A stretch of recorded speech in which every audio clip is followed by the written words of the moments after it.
بسم الله الحمد لله والصلاة والسلام على رسول الله وعلى آله وصحبه ومن والاه. رب اشرح لي صدري ويسر لي أمري واحلل عقدة من لساني يفقهوا قولي. Mes frères et sœurs, assalamu alaikum wa rahmatullahi wa barakatuh. Lors de la dernière vidéo, on a vu ensemble le danger de la médisance. Et aujourd'hui, j'aimerais, Inch'Allah, en 5 minutes, revoir avec vous comment faire pour se repentir de ce péché. Oui, pourquoi parler de cela? Parce que certains pensent qu'une fois qu'ils ont médit sur une personne, le fait qu'ils demandent pardon à Allah subhanahu wa ta'ala, l'histoire elle est effacée. Alors, il faut analyser les cas. Il y a deux cas de figure. Le premier cas, c'est que celui de qui tu as médit est informé de ta médisance ou non. D'accord? Ça sera le deuxième cas. Il n'est pas informé que tu as médit sur lui. Alors, le premier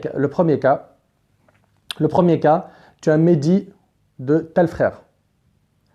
Ce frère-là, il lui est parvenu que tu as parlé sur son dos. Religieusement, les étapes sont les suivantes. Il faudra bien sûr que tu demandes pardon à Allah subhanahu wa ta'ala pour avoir fait ce péché. Tu devras aller le voir, lui demander pardon. Tu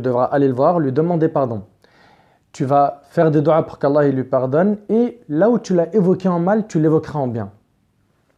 En deux mots, là où tu l'as sali, tu vas parler de lui en bien. Ok? Donc on reprend. Tu devras demander pardon à Allah subhanahu wa ta'ala, faire des doigts pour qu'Allah lui pardonne, aller le voir et lui demander pardon, et là où tu l'as évoqué en mal, tu l'évoques en bien. Dans toutes les assemblées où tu l'as sali, où tu as évoqué son nom pour le salir, tu devras retourner dans ces assemblées et dire du bien de lui. De cette manière-là, tu auras le pardon d'Allah. Maintenant, si cette personne-là n'est pas informée de la médisance, c'est-à-dire j'ai médit sur un tel, ou telle sœur a médit sur une telle, ou tel frère a médit sur telle sœur, mais cette personne n'est pas informée de cette médisance. Et bien là, les étapes sont les suivantes. Il faudra demander pardon à Allah subhanahu wa ta'ala. Vous écoutez attentivement. Il faudra demander aussi pardon pour elle. Et là où on l'a évoqué en mal, on l'évoque en bien. Et il y a divergence entre les savants sur est-ce qu'il faut aller voir cette personne et l'informer de la médisance. L'avis de Cheikh l'Islam Ibn Taymiyyah et d'autres parmi les savants, c'est qu'il ne faudra pas y aller. C'est-à-dire si la personne ne sait pas que tu as médit d'elle, tu n'es pas dans l'obligation d'aller lui demander pardon.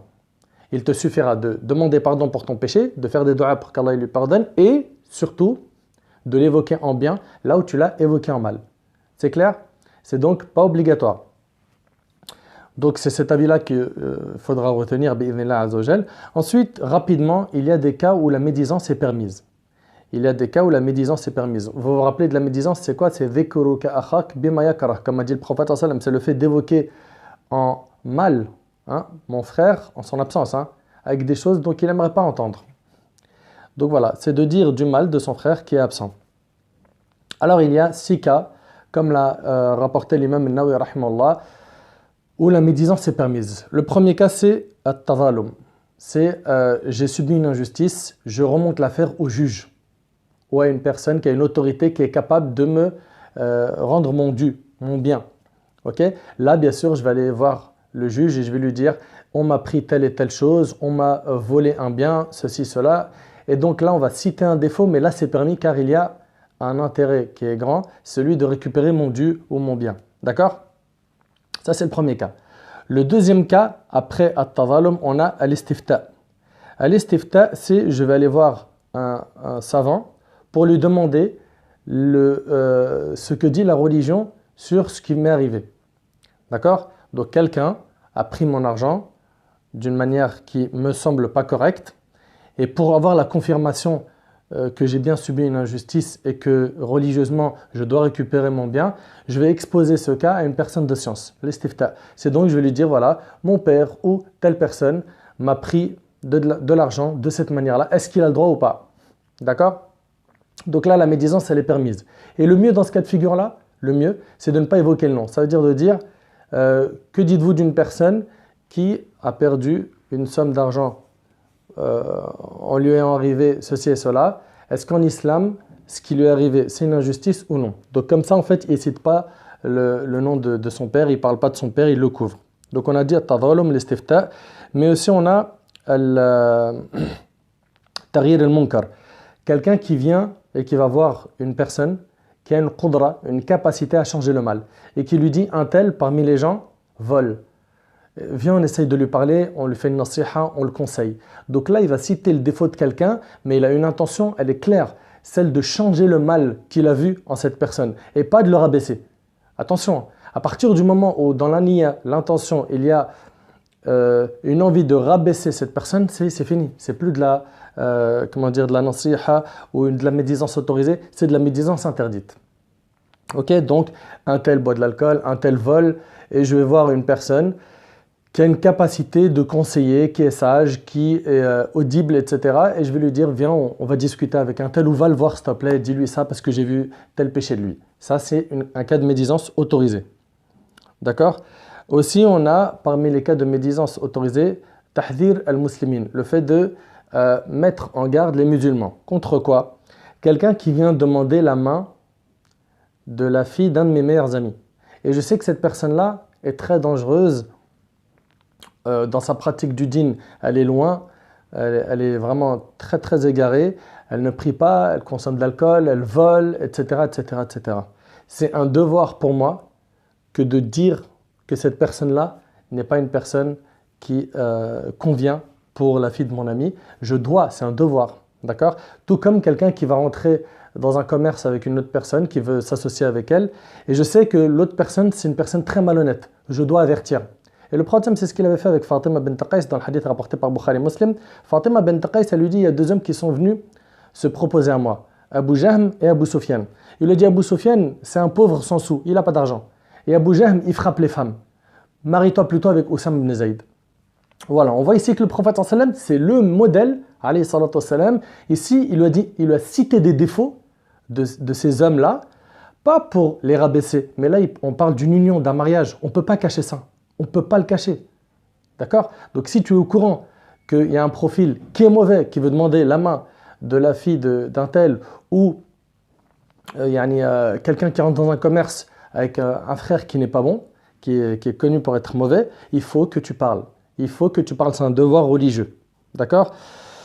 Donc voilà, on a ces quatre cas. On a aussi le cas de quelqu'un qui raconterait des aberrations, des choses qui sont totalement fausses sur notre religion.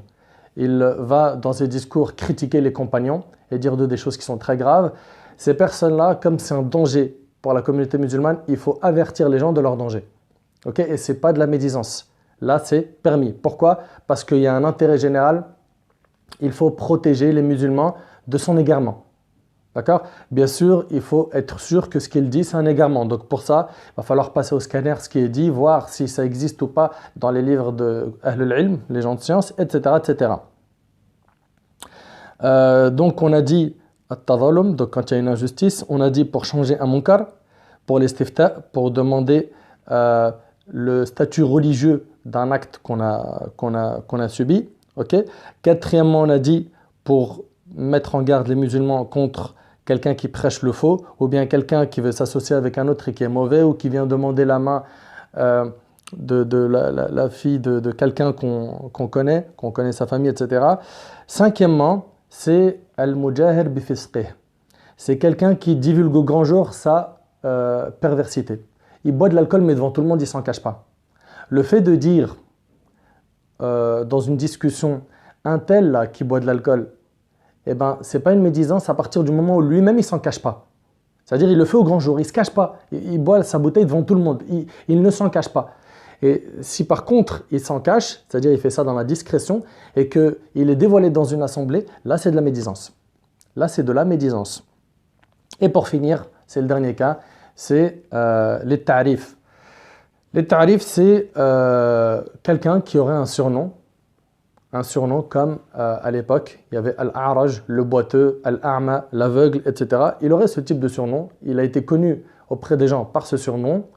Le citer sans avoir l'intention de le rabaisser par ce surnom, ce n'est pas une médisance. Et si on peut éviter et lui trouver un autre surnom, c'est encore mieux. Donc voilà en résumé mes frères ainsi que vous mes sœurs, comment se repentir de la médisance et comment faire pour la réparer et surtout les cas de médisance autorisés. Je vous rappelle, mes frères ainsi que vous, mes sœurs, que la médisance, ça fait partie des péchés qui sont très nocifs pour le cœur. Il faut y faire très attention, ne pas prendre ce sujet à la légère et ne pas se dire, bah tiens, puisque maintenant il y a 6 cas, je vais essayer maintenant de ranger mes médisances dans un de ces cas. Allah, il connaît nos intentions. N'oublie pas, innamal a'mal binniyat, les actes ne valent que par les intentions. Tu peux cacher tout ce que tu veux aux humains, tu ne pourras pas le cacher à Allah subhanahu wa ta'ala. Craignons Allah subhanahu wa ta'ala et préservons nos langues. préservons nos langues, préservons nos langues. أسأل الله سبحانه وتعالى أن ينفعني بما قلت وأن ينفعكم بما سمعتم. هذا والله أعلم. سبحانك اللهم بحمدك أشهد أن لا إله إلا أنت أستغفرك وأتوب إليك. جزاكم الله خير والسلام عليكم ورحمة الله وبركاته.